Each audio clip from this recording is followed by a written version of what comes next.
Hello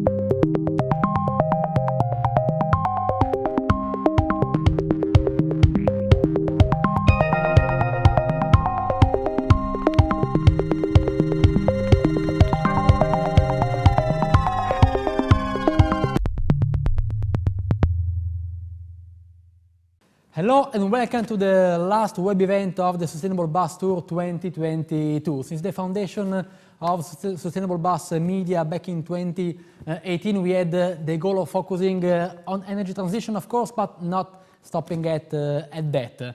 So the mobility sector is moving at a very rapid pace. We all know this, and our target is to cover innovation in public transport in a broad sense. And mobility as a service, along with electrification, is a really key trend affecting the strategies of public transport companies, public transport authorities, and the industry nowadays. Right, Fabio? Indeed, Riccardo, especially in a post-pandemic framework that sees transit providers striving to get user back. Improving user experience and offering easy access to public transport becomes instrumental in order to increase the share of public transport journeys, with cities such as Barcelona, for instance, aiming at 75% modal share by 2025. But mobility as a service is also a big challenge for public transport operators.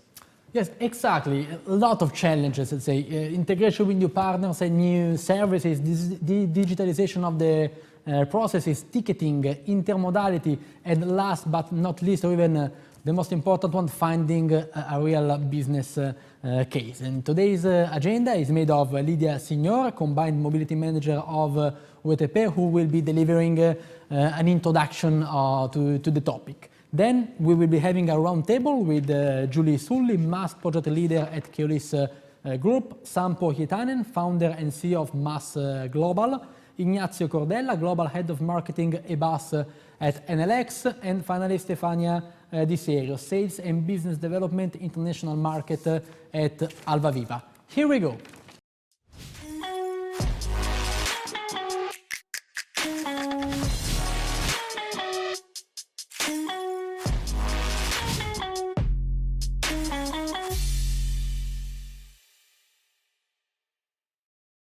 Please, Signor, let's go with an opening contribution that I'm sure will be building the framework for the today roundtable, giving us a glimpse of what is going on the MaaS segment and how the market and the technology are developing.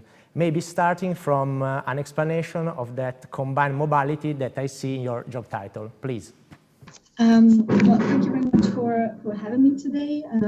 I was asked to give a panoramic view on MaaS from the perspective of public transport and sustainable mobility.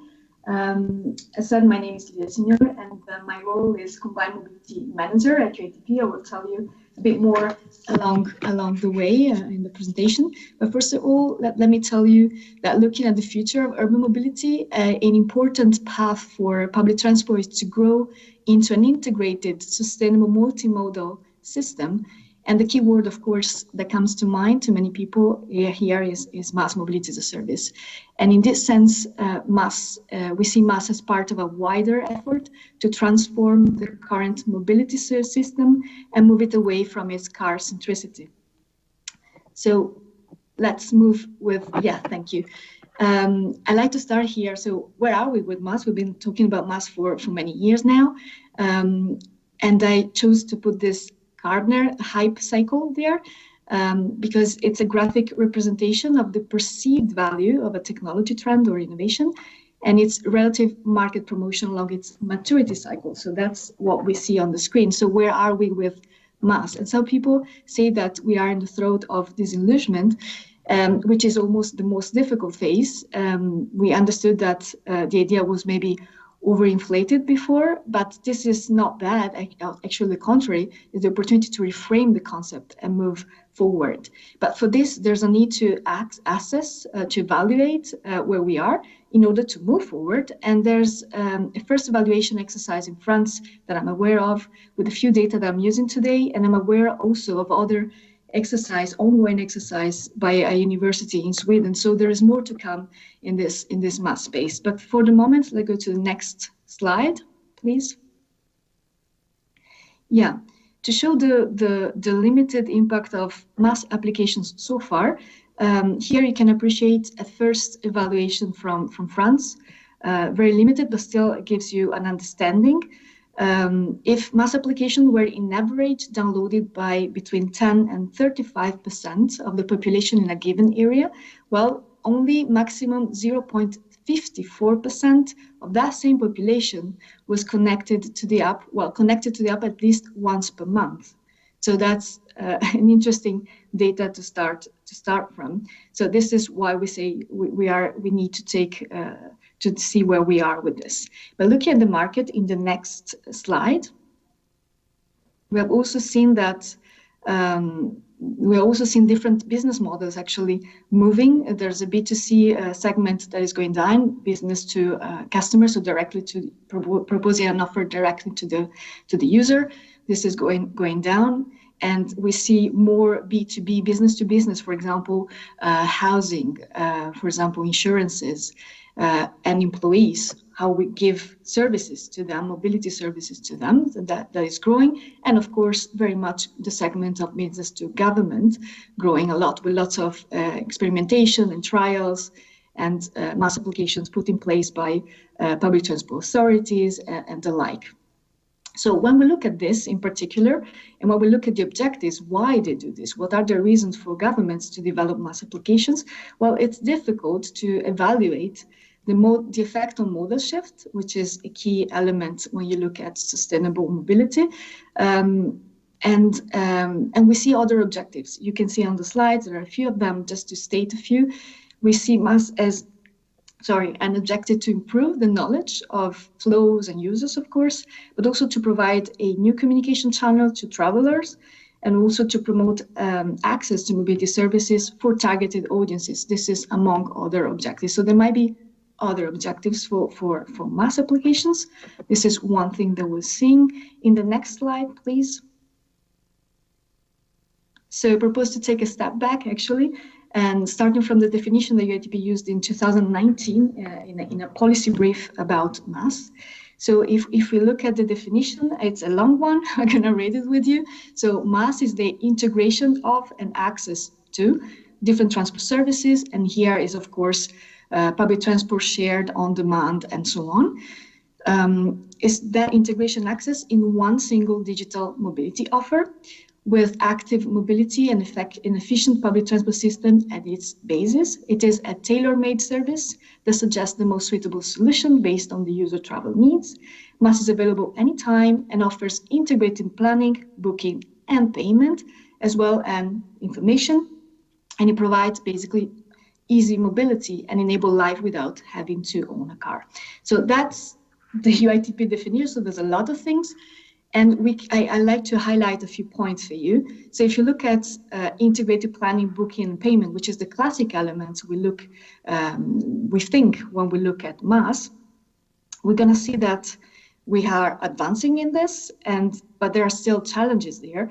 We're talking about finding effective collaboration models between different players to share data, all sorts of data, those in particular, standards, standardization processes, and so on. But there are challenges that comes around data, how to protect users' data, how to collect and effectively use data of public use to improve the planning of services, operations, but also enforcement. So from the point of view of government, basically, but also there is a commercial sensitive data, so how we protect that, and of course, cybersecurity. So all around data, basically, that is a core point of MaaS that doesn't only concern MaaS, but is central to MaaS in this, if we talk about this element.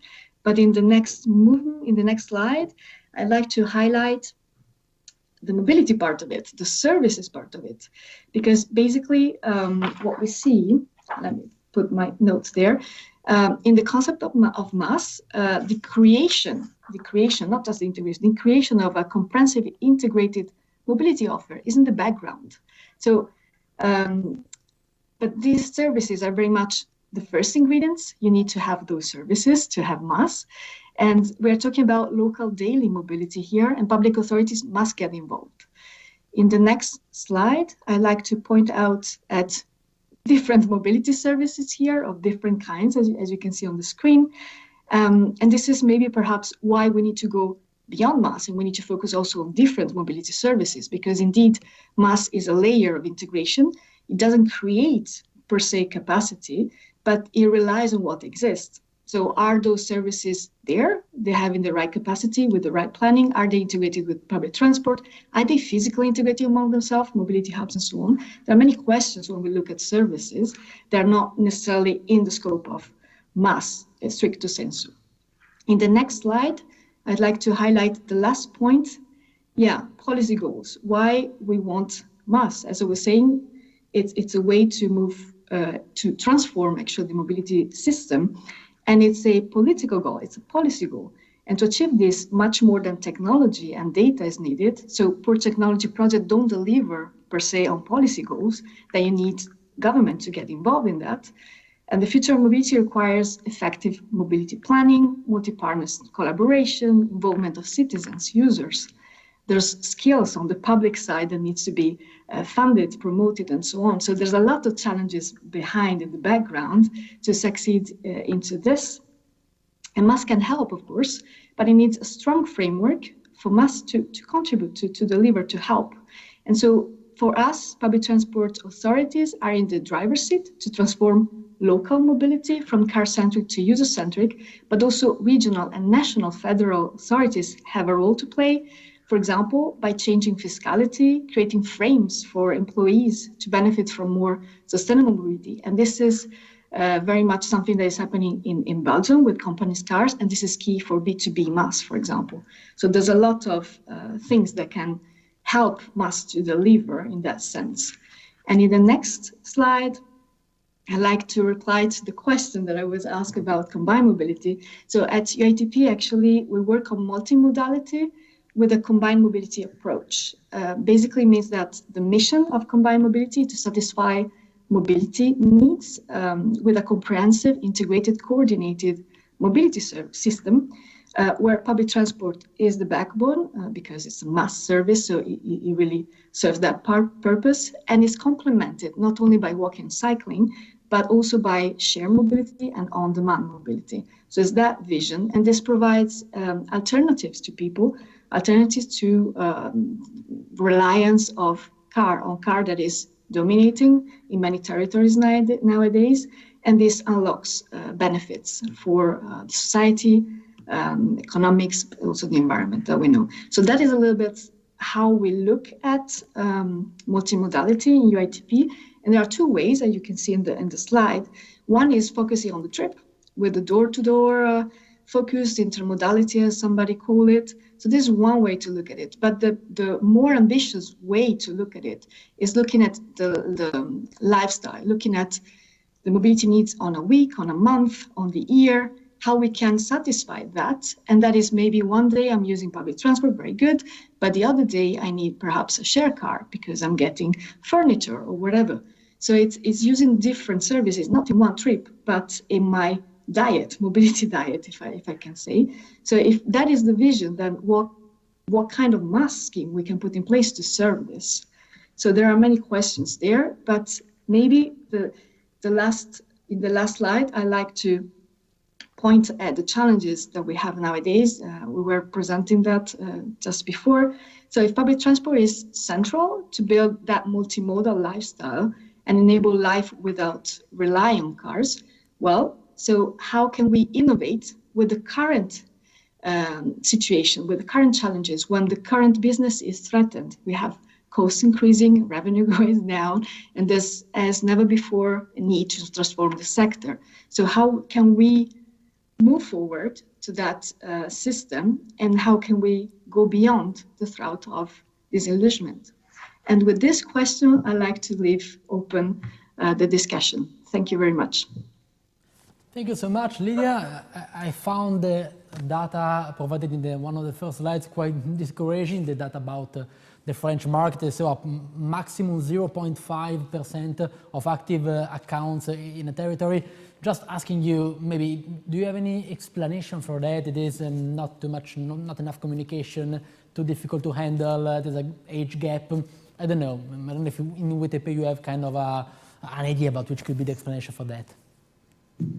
I think that to understand those data, I think we need to understand a bit more the context, and which is we're not there yet.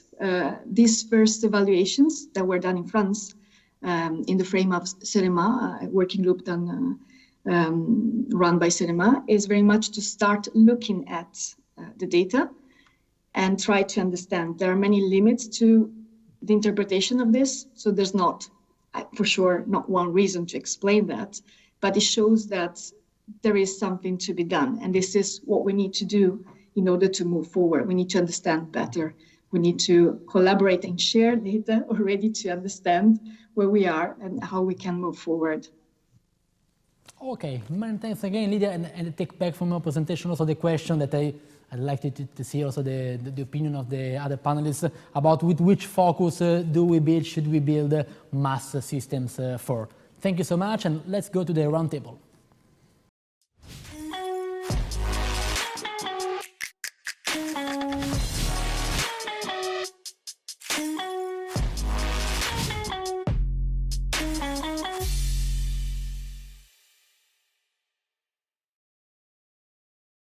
Okay, well, let's back to the round table, and we would start with Sampo Yetan, and quite well known. It is widely considered as the pioneer of MaaS. And so, Sampo, thank you so much for accepting our invitation.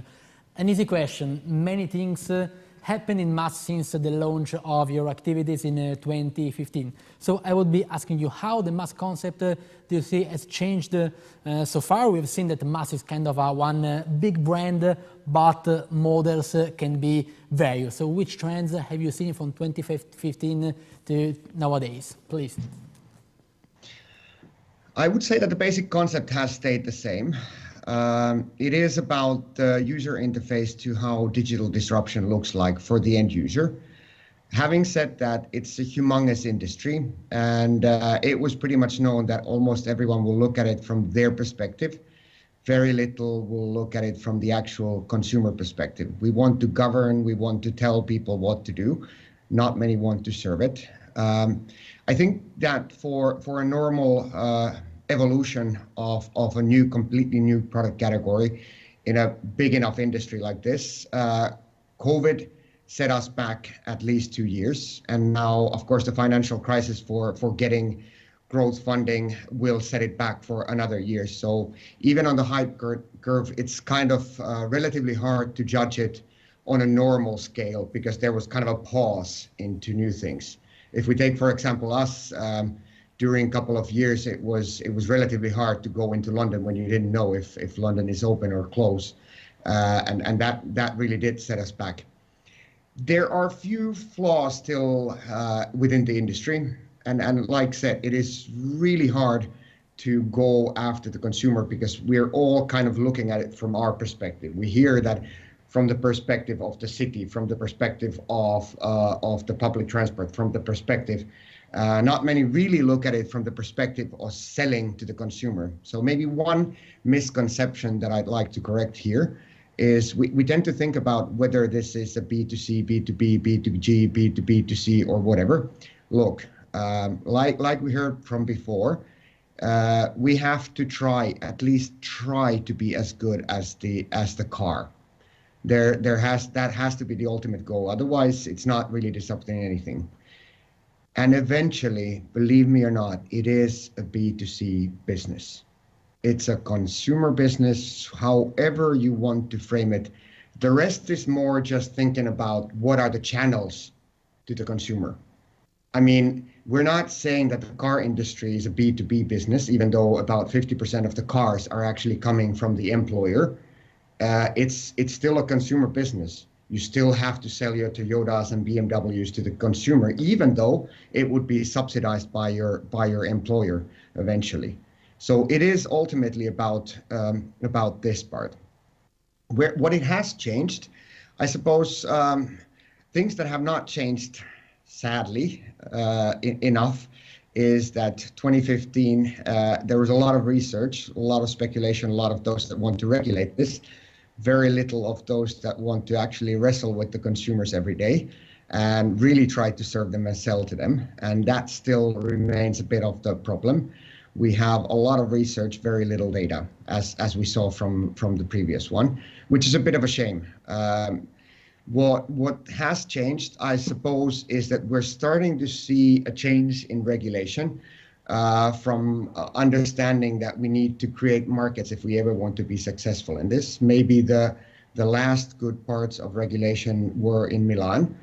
Finally, we were able to see a tender that I think is promoting markets, and at least the early outcomes of that looks exactly like it should be. So very little money, you can excite a lot of private investment and a lot of competition within Milan area, so the people actually get what they deserve, which is choice of MaaS operators. Antwerp has been pushing these boundaries, I suppose, for a long time, and doing quite a good work on that one. But of course, like I said, COVID has been setting it back. That is one of those interesting parts. Now, I would say a couple of things that have maybe changed. First of all, I think even me as guy who's been talking about this for close to 20 years now, we have overstated the role of public transport in this. And now don't start throwing rotten tomatoes at me. The reason is that yes, it is at the centerpiece of MaaS, but not for the consumer. It's not the one that brings most value to the consumer. So the trick of all of this really is that we have to find something that people value as high, price-wise, as the car ownership, and that is not public transport. In a way, if I want to draw an analogy, I think works quite nicely, is that we are trying to serve them with a buffet table where public transport is the potato or the rice. We want to feed them as much rice and potato, but it's not why they come to the buffet. There's the shrimps, there's the meat, that's the thing that they come in for. And that is actually the car shares, the micromobilities, extra taxis, limousine services. That's the one that they keep the high prices, because that's where the trick of the whole business plan lies. Now, another thing that I've seen, and I think Lydia was mentioning a bit, calling it B2B as such, I would call it more as distribution channels. Mobility, if we look at the process of the consumer, it's not in the center. You do mobility to get somewhere, not because it's fun. I mean, any one of you, if I give you unlimited taxi rides, you're not going to be in taxi all the time. It's not that fun. You're there to get to a place you actually want to go. And this means that there's more likelihood that what we are doing in mobility will be trivialized and put into something more meaningful, so that it will become a thing that you can expect anywhere, as part of your insurance, as part of your rent, as part of an event, as part of something, so that it's an embedded mobility, just like we see embedded finance, embedded banking and such, which really could actually be the way forward. And the reason also is that there's a lot of cross benefits. I mean, for a real estate developer in Europe, building parking spaces is normally the one thing that actually is not profitable. If slowly they could start making more money out of building less parking spaces and doing something more, but it cannot happen before we have this mobility as a feature or embedded mobility inside. And I think this, now that technology allows this integration of us into something else, will become a driving force in the next coming years. But actually, first I thought of this by answering an interview where everybody was thinking about mobility as a service, and here's us as mobility. And this is the thinking flaw I think we all have in mobility. We first think that what will be integrated to me, and not vice versa. How will I be integrated into something else?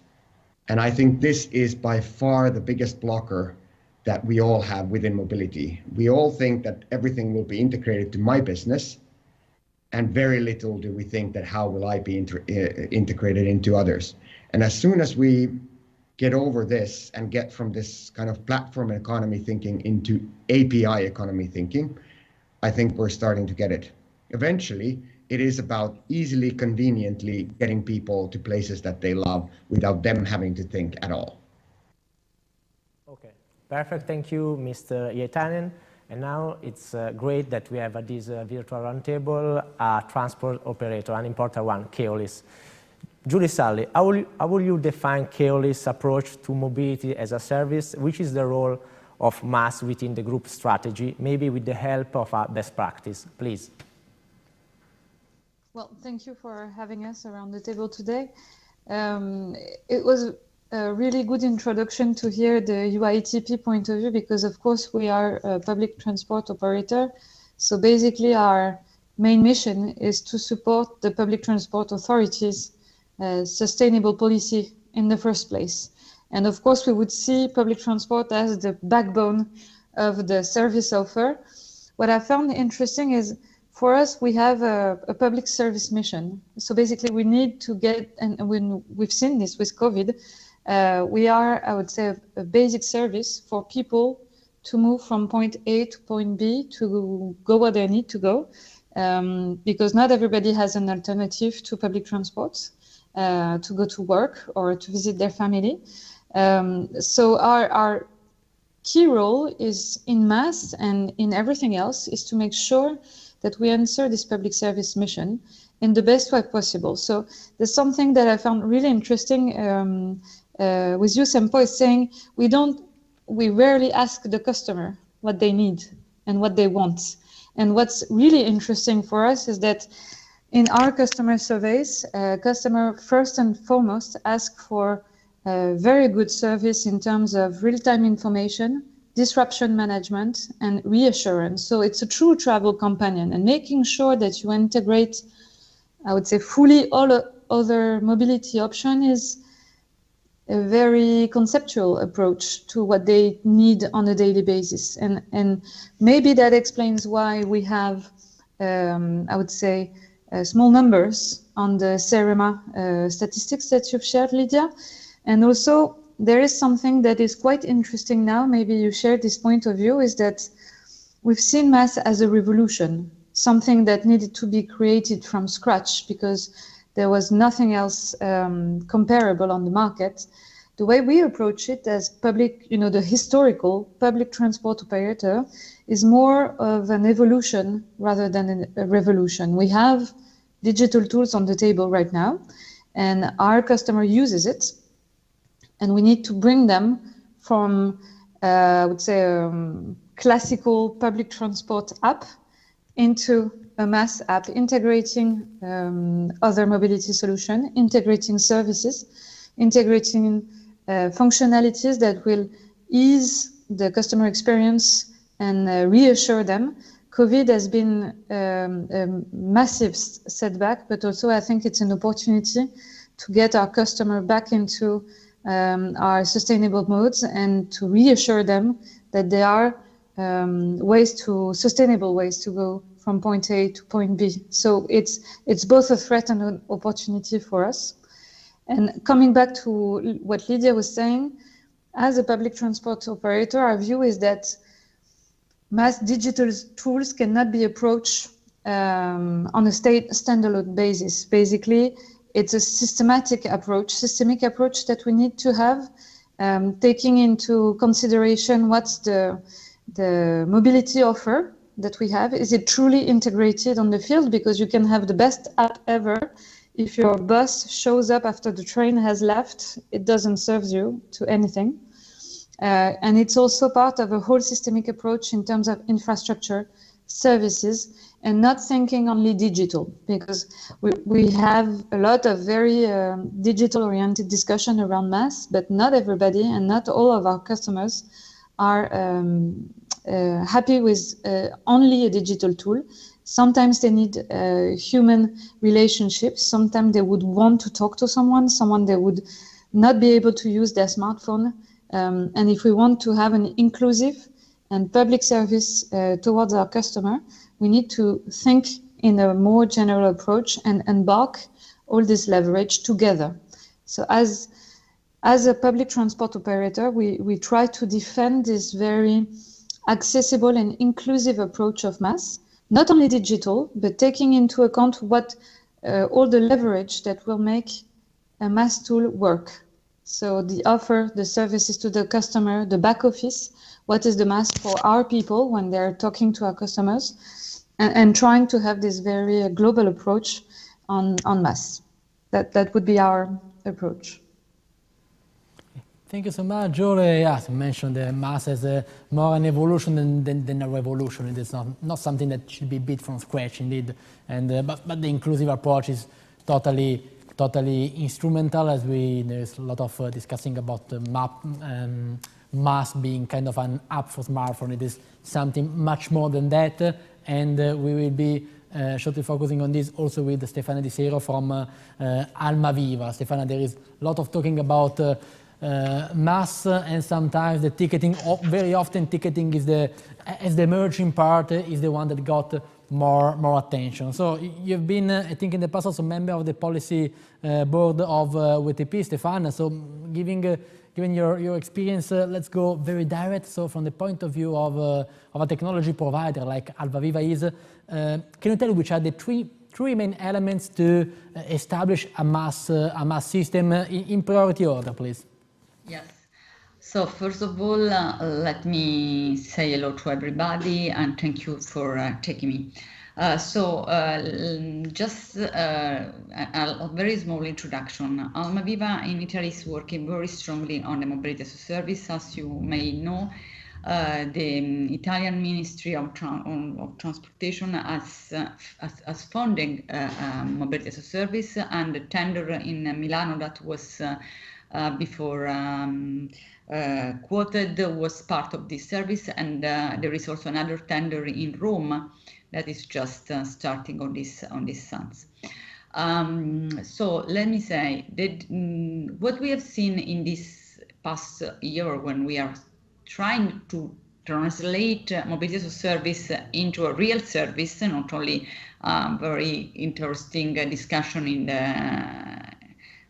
event, the focus has been made on ticketing, on integrate the payment, on integrate the ticketing, and on the app, the best app, the more easy app, and whatever.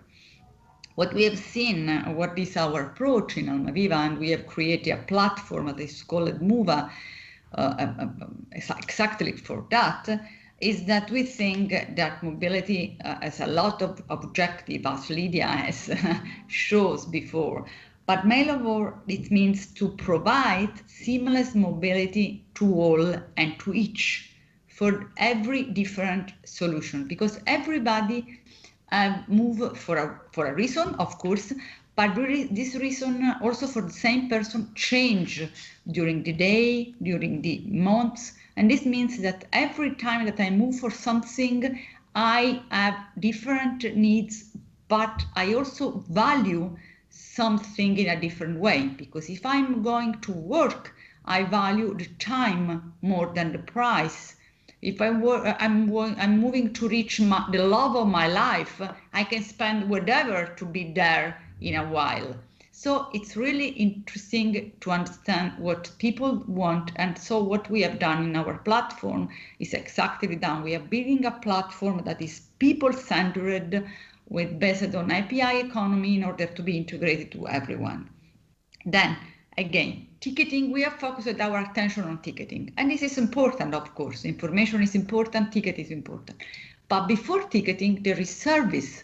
Because I can have all the magical and perfect integrated ticketing with the price that I can afford. But then when I go on the street, there is not enough service. And so what does it mean to give service? It means to integrate the different modes that are available on the territory, starting, of course, for public transportation, but also integrated all the other systems and the other mode of transportation. Imagine what is happening in the big city. We always have seen that. In the center of the city, you have a lot of options. You have moped, you have bike, you have car sharing, you have train, underground buses. As soon as you go largely in the city, you go in the peripheral area, the system becomes less. And the public transportation is still the only possibility to move. So how you can leverage on that, how you can move this opportunity. You need to plan in a different way. So what we do, we provide operators and we provide agency with tools, with a program, with a product that is called, in our case, network service planning, that allow you to plan in integrated way. So to see which are all the resources that we are in the territories, or what you want to do. So also using intelligence, artificial intelligence, to understand where it's better to put moped, or where are the area that we can, where the bike can be increased. So first you need to put service. And so this is the first pillar for the MaaS, integrated planning, and a planning that can consider all the needs and all the possibilities that are available on the territory. Then you have the needs of ticketing, of course, to pay in an easy way, in an integrated way, but let me say, also in this case, you need intelligence, you need business intelligence, because you have to build this ticket in order to create, let me say, the buffet that was calling again before on the table. You can put it on the plate on the buffet in the right place. So if you put the potato too far away, no one will reach the potato. So you have to put the potato in an easy place where everybody can reach it. And so to do that, you need intelligence, you need business intelligence, and you need an instrument to do that. Then you need another thing, because you need control. Of course, you need informability. You need to inform people what is happening on the network, but to doing that, you need control. You need a control room, you need a place where all the data are integrated, are correlated between them, because you need to correlate what is happening in one part of the network to the other part, and then provide informability, but also provide alternative. Because if I planned a trip and I'm going on my journey, and I know that after taking my underground, I have to take a moped, and something happened and the moped is not anymore available, or the underground is later, or whatever, it's not enough that you have to say me, look, the underground is late, the moped is not available. So what I can do with this information? I'm still not, I don't have the answer to my question. So I also need someone that provide me an answer, say, look, the moped is not there anywhere, so take the metro for another stop, and you will find another one. So support me in my travel and be credible on what I'm doing. So this is the difference. Of course, there are too many points on the table still, because business intelligence is something that is starting to be used, and but the business model is not what we are saying. On our client is not enough clear. Everybody is approaching a different way, and the business model will make the difference. Will make the difference in the diffusion of that, and. Of course, the last but not least is the policy. The policy has to take care of that, because of course, if you if you don't integrate data, if you integrate information, also the policy cannot make the right contract with public transport or with, let me say, moped or whatever. So putting together this, so integrating planning, ticketing, control, and informability. In our view, what we're saying from the digital part on our client is the way to move forward. Thank you, Mr. Di Serio, to explain us that MaaS is not only an app and a ticketing system, but much more. And now, mostly known for its e-mobility project, NLX is also active on the side of management of data and implementation of smart city project. For instance, providing digital and data-driven tools for the planning of urban mobility. Mr. Cordella, please. Yes. First of all, thank you for inviting me in this webinar. So I spent just a few words about NLX and what we do in this business. So our goal is to support public transport operators and public transport administrations to implement the electrification of public transport in the best way possible. So all of us knows that the electrification of public transport is composed by several elements. And for this reason, we propose to our customers a bundle project, a bundle approach that we call eBus as a service. Is a sort of another business model about the great world of the mobility as a service, all inclusive with the pay-per-use approach. So in this bundle project, we are able to include the electric buses, the electric infrastructure, smart charging platform integrated with API, with the scheduling suites, fleet monitoring platform, and so on, the green electric energy with a long-lasting relationship with our customer. And in this bundle project, sometimes there is also the opportunity to include some digital tools in order to improve the current level of the service provided to citizens. One of these is this NLX City Analytics platform. Basically, this tool uses big data analytics to support public administrations and public transport operators in planning services or defining infrastructure positioning. So basically, this platform uses anonymized, geolocalized data streams, open data, or other data coming from sensors and solutions already installed in the city or in a specific area.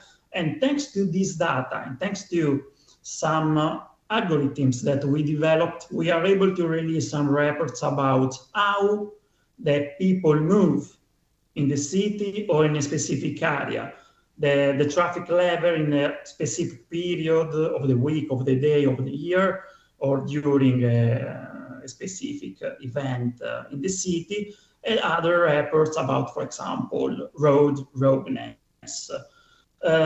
Thanks to these specific reports, public administrations and public operators are able to define next action plans in order to improve the current service level provided to citizens. For example, we worked with the public transport operator of Genova, AMT, that used city analytics following the collapse of Morandi Bridge. And thanks to city analytics, AMT was able to improve or to implement, to optimize some services about metro stations, for example.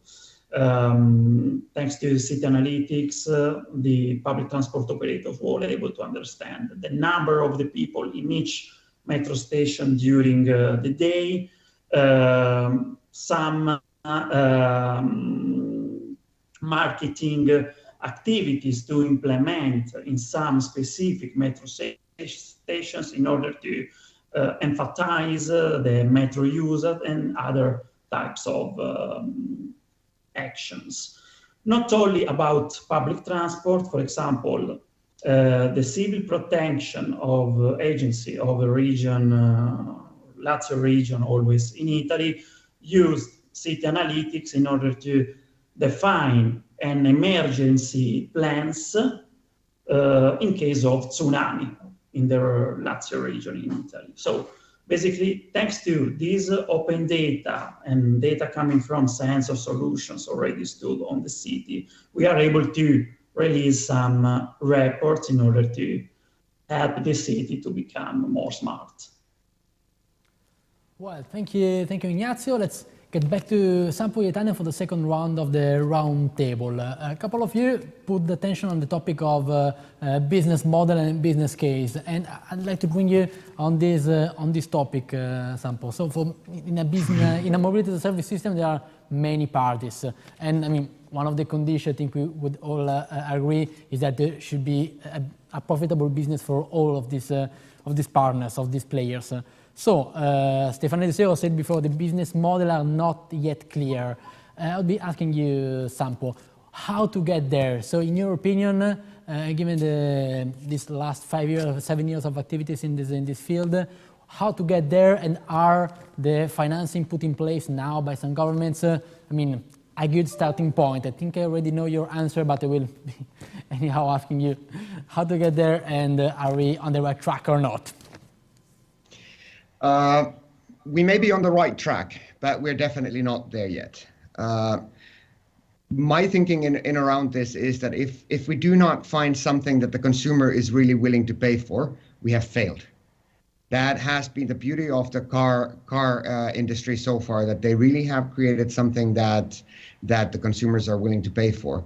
And I suppose everyone in the transportation services industry, we should admire that and try to really compete against it. I mean, if you look at the football games, you have to love your opponent to be able to actually compete against them. That's how it is. And the same applies to the car industry. And I think in many ways we need to mimic it. Good news is that there are good signs. I mean, in Helsinki, where we with MaaS Global, we've been operating for the longest, just prior to COVID, out of the much bigger base, by the way, per capita than what was shown by Lydia before.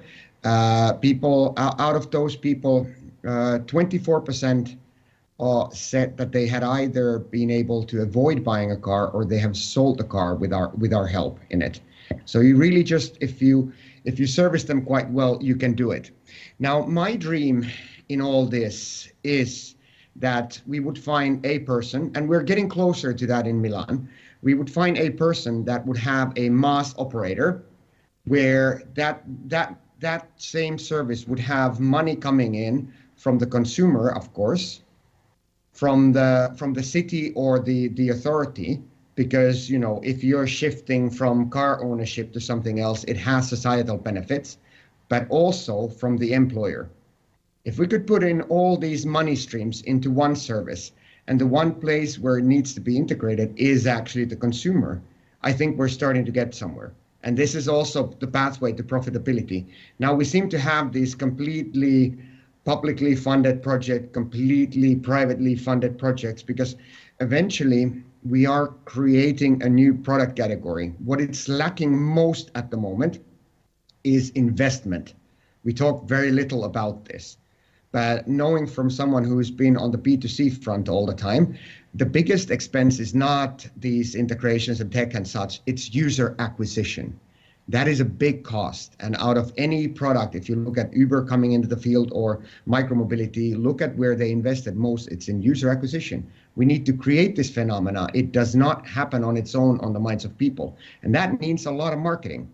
And it needs then investment, risk-taking, and lowering the threshold, especially now on the financial crisis, is a big thing. Now, on the models, I think we need to have other things coming into place. Some of you may have noticed that also our company, MaaS Global, we have shifted and are doing it. Kind of the next step of MaaS is exactly this, making it easy for everyone to become a MaaS operator, whoever it is. So this, if you want to call it mobility as a feature or something similar, which means that whether you are like in France, what we have is the Rugby World Cup. We're making it extremely easy and low entry barrier for them to do MaaS within the Rugby World Cup app. Or in Italy with an insurance company, Unipol, helping them to become MaaS operator. Whereas these that I would call maybe natural channels where people would like to buy their mobility, they have now a huge barrier of entry in doing that.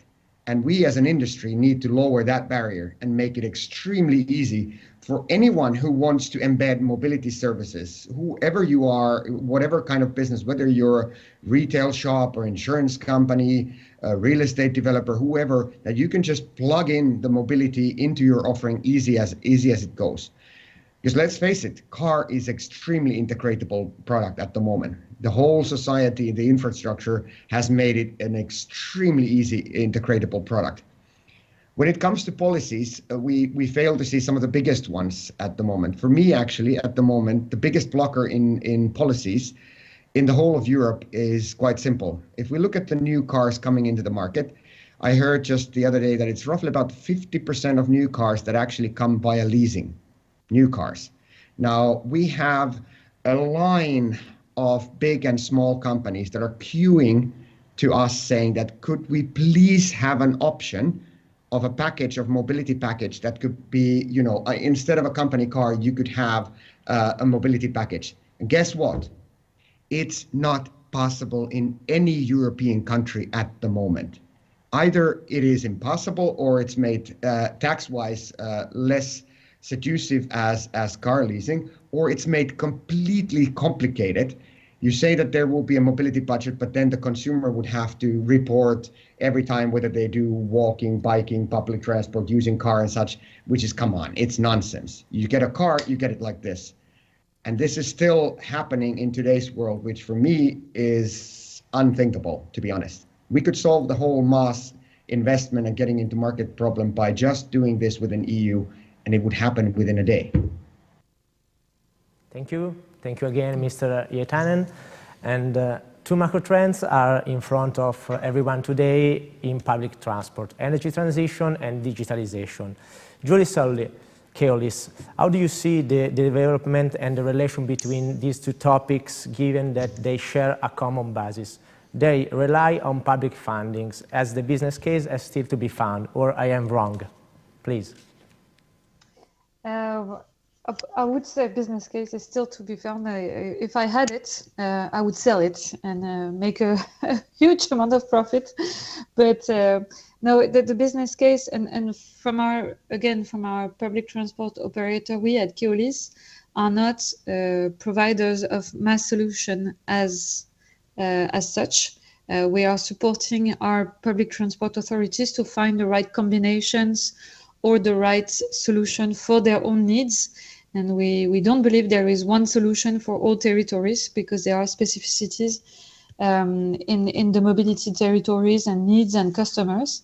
So our view is, rather than, again, it's the energetic transition and MaaS should live together and bring value one to another and promote basically the same model shift we all aim for. However, if we put on the cap of our PTAs, they don't have unlimited funds. So how do we support them in finding the right path in the investment, in innovation, as well as, I would say, the infrastructure, vehicle approach, and energetic transition? And this is why we talk more of evolution rather than revolution, as I said before. We believe that MaaS is rather a long-term adventure than, one in a snapshot that will happen like a magic wand. And we need to support our PTAs into building the MaaS approach and solution over time, with investment that is graded over time on the right functionalities, topics, and investments. What's very interesting is, as Sampo said, people were very focused on the user experience, and that's key to attract and acquire clients. But they are also, I would say, what we call the invisible side of building a MaaS system, which is single customer account. How do you build your own product management if you want to combine products and have your hands on tarification, multimodal tarification? And this is not sexy. This doesn't talk to the end customer, but it's really the foundation of a pure MaaS system. And we need to work with our PTAs, who are the investors, to understand how it works, to understand what's costly and why, and which development they want to do when, in order to better answer to the customer needs. If you want to work on ticketing, it's a really long-term adventure, really costly. What do you do in the meantime so that you acquire new customer and make them stay with you in this adventure? This is rather the way we take it. And our role in the policy approach is rather to support the governance. France, for us, is a great playing field, I would say, because this is where we are in charge of operating several modes of transportation, like we do, for example, in Dijon, when we operate tramway and buses and bike sharing and car sharing, but we also need to work with the regional trains. We also need to promote walking and biking as complementary modes, and to support the PTAs into making this work over a long term in terms of policy, in terms of convention, in terms of revenue management. And this is where we stand as public transport operators. Okay, let's get to Almaviva. Stefania Di Sero, we currently see much attention on the on-demand transportation topic. And indeed, when we look at it very honestly and very straight, the idea of a vehicle, of a bus that goes from A to B the whole day, be it empty or full, really looks like perfectible as technology, internet connection, geolocalization are in everyone's pocket today. So there are fundings at the moment, there are some companies stepping in, and it's a topic that fits very well, we think, with the idea of a multimodal offer easily accessible for everyone. So Stefania, which is Almaviva view on this topic? Are timing really mature for it? Please. Yes, thank you. So the demand responsive transportation it's again into the concept of service that we are saying before. It's allows us to provide services where services is too costly. So again, going to the business model for public transportation, because there is low demand, or there are specific demand only on specific time of the day. And so also now in this case, we have a solution for that. But let me say something before. It's really important also to analyze the situation. So what we do is we use our solution that is called passenger flow, that can understand how people move on the network. So we can count people, we can collect information from different sources, from Wi-Fi, beacon, and whatever. We can centralize this information and deliver information to both to the travelers, so they know how the situation on the network is, but most important, and that was really important, you can imagine in the COVID time, but mostly it's important because we have this data, so you can replan the service and so provide a better safety and decide that in this area the transportation is can be on-demand services, can be done on on-demand services, and technologies allow that. Because now planning on-demand services is more easy, also to manage different kind of vehicle to be sent, different visibility of there are a group of people and whatever. So what we have done, we have inserted also this solution into the platform.